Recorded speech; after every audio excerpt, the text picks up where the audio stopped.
दोस्तों, जैसा कि आप जानते हैं, कैलाश पर्वत एक पवित्र स्थान है और पर्वत है जो कि भगवान शिव का एक पवित्र स्थान है। यह एक साधारण पर्वत नहीं बल्कि चमत्कारी पर्वत है।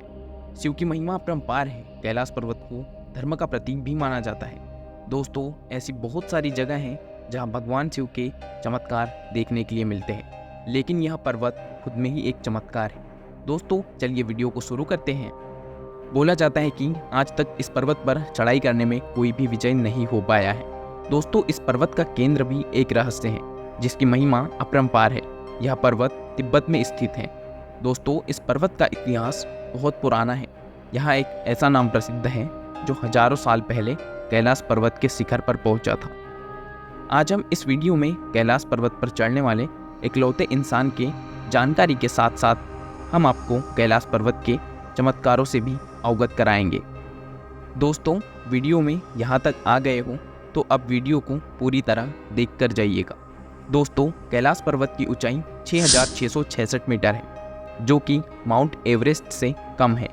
लेकिन क्यों वहाँ अभी तक बहुत से लोग चढ़ाई कर पाए हैं और यहाँ पर क्यों नहीं?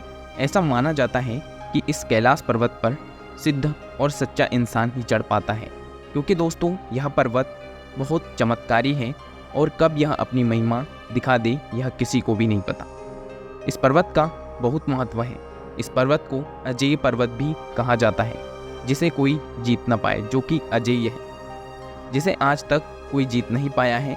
दोस्तों, जब आप तिब्बत के इतिहास के कुछ पन्नों को पलटोगे तो आपको पता चलेगा कि 1000 वर्ष पहले तिब्बत के आध्यात्मिक संत बाबा ने इस पर्वत की चढ़ाई की थी और वह इस चढ़ाई में सफल भी हुए थे, जिनका नाम है जयशद मिलारेपा।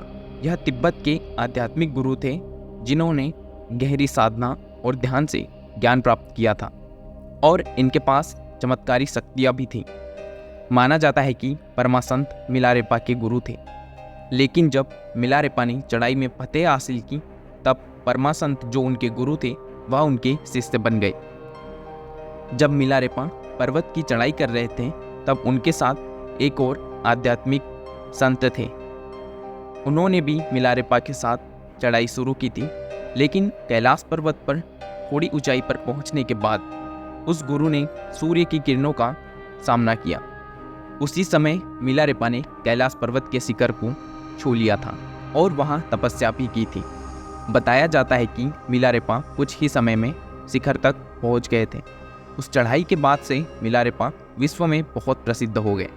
दोस्तों, उनकी कहानी से यह पता लगता है कि जो भी शख्स परालौकिक ज्ञान रखता है वह कैलाश पर्वत पर चढ़ाई कर सकता है। पूरे कलयुग में यही शख्स है जिसने कैलाश पर्वत की चढ़ाई की है और शिखर तक पहुंचा है।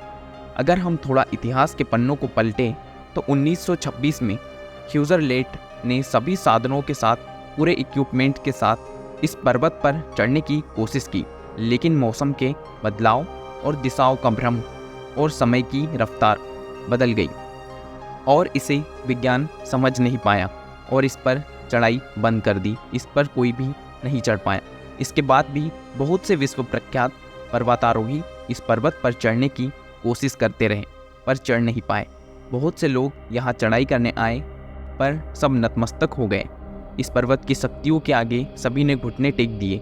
हर पर्वतारोही का अनुभव समान ही रहा।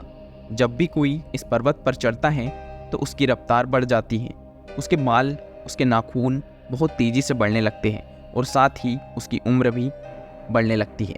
मौसम की रुकावट आने लगती है। दिशा भ्रम और उसका काम न करना हर किसी को भटका देता है। मौसम की भविष्यवाणी भी न कर पाना इसे एक अजेय अमर पर्वत बना देता है। वैज्ञानिकों ने इसके केंद्र से निकलने वाले रेडियो एक्टिविटी का भी पता अब तक नहीं लगाया है। आखिर ऐसा क्या रहस्य है इस पर्वत के पीछे जो हर किसी को चढ़ने से रोकता है? आखिर कैसे मिला मिलारेपा को वो ज्ञान जिससे वह बहुत कम समय में पर्वत पर चढ़ पाए? बताया जाता है कि महादेव को महायोगी कहा जाता है, यानी उन्होंने सबसे पहले ध्यान और योग की साधना की है और वही उन्होंने सिखाया है और वही ज्ञान मिलारेपा ने भी पाया है। इसी ज्ञान के साथ इस पर्वत पर आसानी से चढ़ा जा सकता है। आधुनिक तकनीक से यहाँ कोई नहीं पहुँच सकता। बहुत से लोगों ने प्रयास किए लेकिन वह असफल हुए। दोस्तों, आप शायद कैलाश पर्वत पर स्थित कई स्थानों के बारे में नहीं जानते होंगे, जैसे यमद्वार जहाँ कोई नहीं रुक सकता, राक्षस ताल और ऐसी बहुत जगह हैं इस पवित्र पर्वत पर। यहाँ वैज्ञानिक भी फेल हो जाते हैं। दोस्तों, आपको कैसे लगा यह जानकर कि एक ऐसा साधु है जो इस पर्वत पर चढ़ चुका है? हमें कमेंट करके ज़रूर बताइएगा। और वीडियो अगर अच्छा लगा हो तो वीडियो को लाइक और सब्सक्राइब जरूर कीजिएगा। मिलते हैं इसी की तरह अगले वीडियो में। तब तक के लिए धन्यवाद।